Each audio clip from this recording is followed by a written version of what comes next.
भजन के समय हमारे में ये नियम होने ही चाहिए। प्रभु में अटल विश्वास, भजन में दृढ़ता। ये भगवत दर्शन कराने की बात है। कैसे भगवत दर्शन होंगे? प्रभु में अटल विश्वास। अब इस अटल विश्वास को समझ लीजिए, जो टल ना सके ऐसा विश्वास।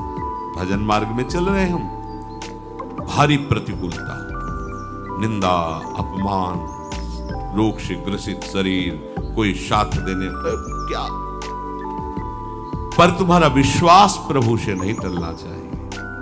अटल, बट विश्वास अटल निज। अटल विश्वास को बरगद के पेड़ की उपमा से कह रहे हैं। कैसा? जैसे बरगद का पेड़ है, थोड़ी इधर जड़ कमजोर हुई तो डाल से जड़ निकल कर लग गई, हिलने नहीं देगी, बड़ा भारी दूर तक उसकी डालें फैल गई, जगह जगह जड़।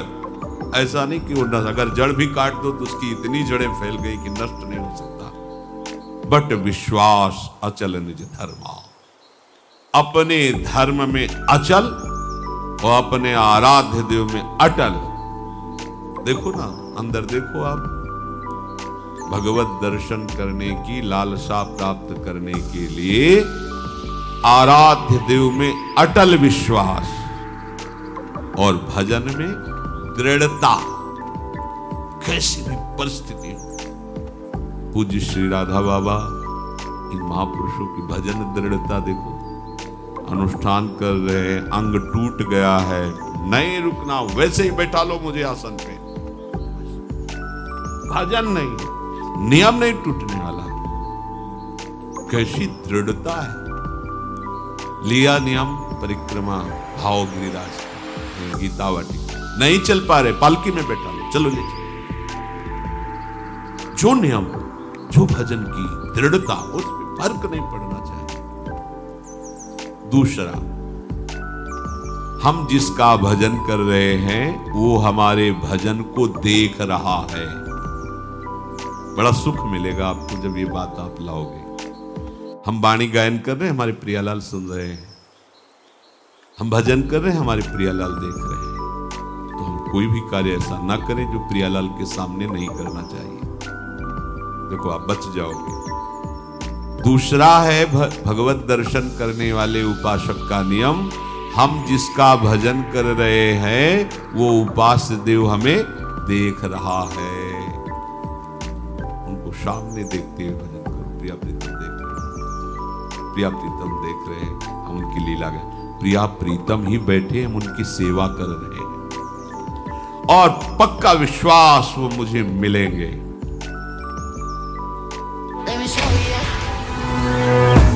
वो मुझे और मेरे आराध्य देव से बढ़कर के अनंत ब्रह्मांडों में कोई नहीं है।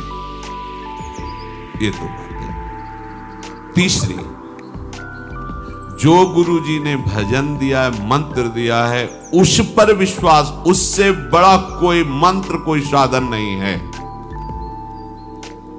ये तीसरी बात बताई। हमें नाम मंत्र भजन उसी में दृढ़ होना जो गुरुदेव ने दिया है। चौथी बात, जिसका हम भजन कर रहे हैं सिर्फ उसी की प्राप्ति के लिए भजन है। बीच में मिलावट कुछ नहीं होनी चाहिए, ये वो मांग नहीं होनी चाहिए। जिसका भजन कर रहे हैं उसी की प्राप्ति के लिए भजन हो रहा है। बीच में किसी दूसरे विषय की मांग, किसी परिस्थिति की मांग, तो फिर ये लालसा उत्कट नहीं प्रकट हो पाएगी भगवत दर्शन की। पांचवा,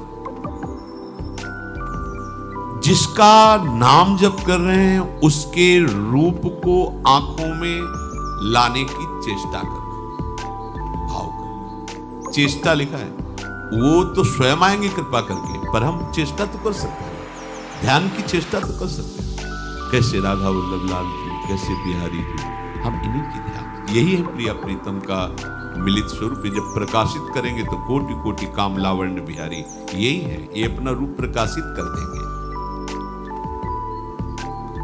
मन से उनके रूप का चिंतन वाणी के द्वारा गुरु प्रदत्त नाम मंत्र का जप, ये दोनों साथ चलने चाहिए।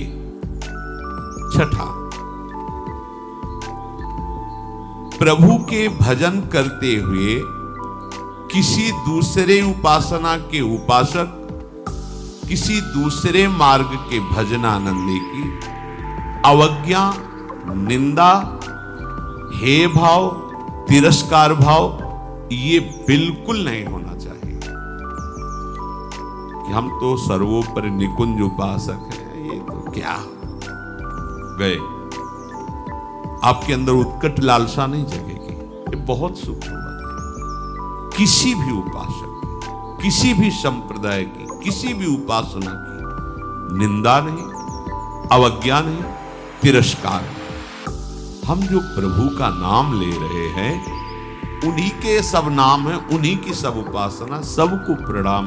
हमको अपनी उपासना सर्वोपरि मान करके करना है, पर दूसरे का अपमान, दूसरे की निंदा, दूसरे का तिरस्कार, दूसरे को लघु समझना, ये नहीं। अपने इष्ट में आसक्त होना, दूसरे का विरोध ना करना, इससे आपके हृदय में उत्कट लालसा का जागरण हो जाएगा।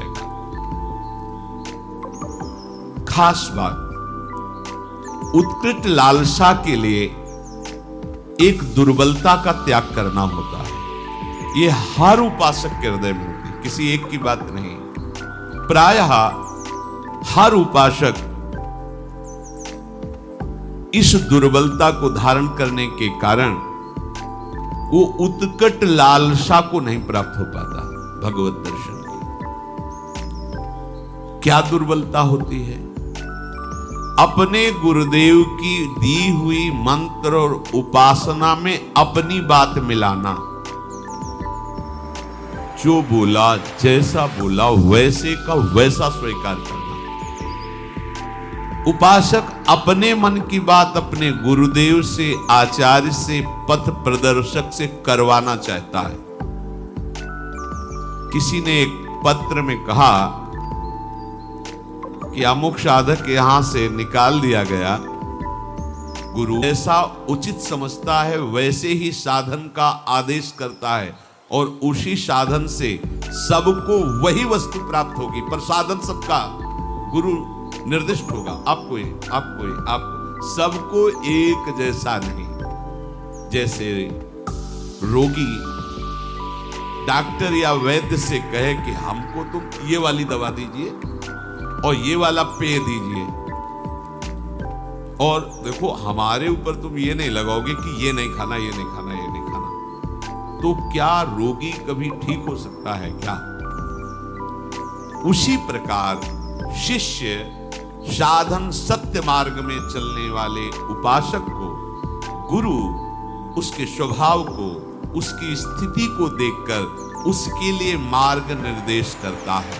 वो परम सत्य है, क्योंकि गुरु जानते हैं कि इस स्वभाव का साधक इस स्वभाव से ऐसी साधना करने पर उसी सिद्धि को प्राप्त होगा।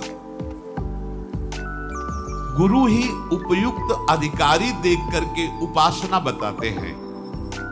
वो तब तक शक्तिपात नहीं करते, शक्ति का आधान नहीं करते, जब तक शिष्य संपूर्णतया गुरु के अधीन नहीं हो जाता।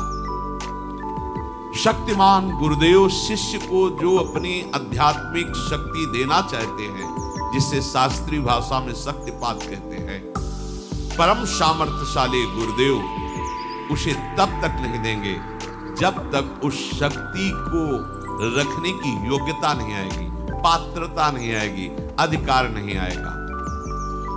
जिस उपासक में उनकी ऊर्जा शक्ति को धारण करने की सामर्थ्य नहीं आई है, यदि वो उसे शक्तिपात कर दे तो उनकी शक्ति व्यर्थ हो जाएगी या वो उपासक नष्ट हो जाएगा। उन्मत्त होकर, मतवाला होकर गलत मार्ग का अनुसरण करके भ्रष्ट हो जाए, क्योंकि पावर नहीं। जय